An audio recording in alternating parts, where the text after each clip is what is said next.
Hmm. Good.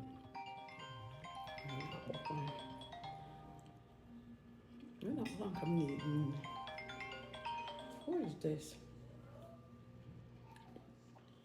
Hello? Mommy fine. Mommy fine, good afternoon. Cake email. Maka intermittent fasting. Yeah, intermittent fasting kam na-eme ihe a. Ana m eme intermittent fast. Ọ kwụsị no 6 to 6. Ihe na-akọ kịta bụ 12 after 12. 6 to 6 ka anyị kwuru. Ya ka m na-eme. Eribeghị m nri since ụtụtụ.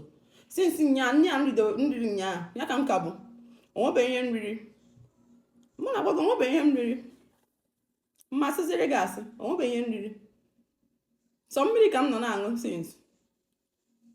Isi na ebe 6 anyị ewe mechie na nsị 6 ka m kpọọ gị.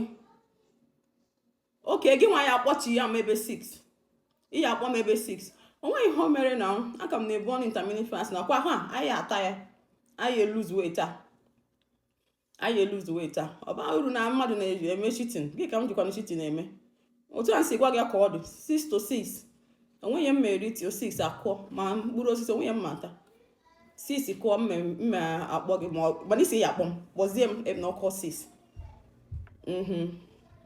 Ngwa ka ọ dị jisi ike ha ma m n'ike ya na-agwụ gị otu aka o si gwụkwa mana jisi ike ka anyị na-akwado onwe anyị ka 6 wee kụọ ọkwụsị na 3 months onwe ya na-emene I stand gidigbam akwụ gị n'azụ ngwa ka ọ dị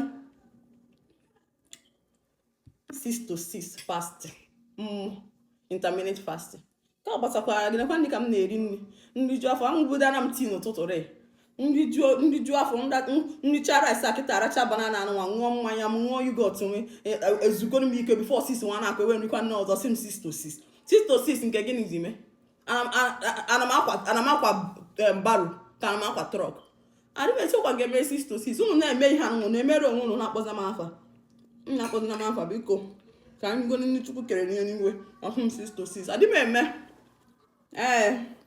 mgbe anyị na-akpọ m ebe 6 ejijikwana m afọ ọzọ intermittent fasting 6 to 6 m daa asị na ọgịnị biko nkonye riri ka o bụ nkonye riri ka o bụ ka ndị ju afọ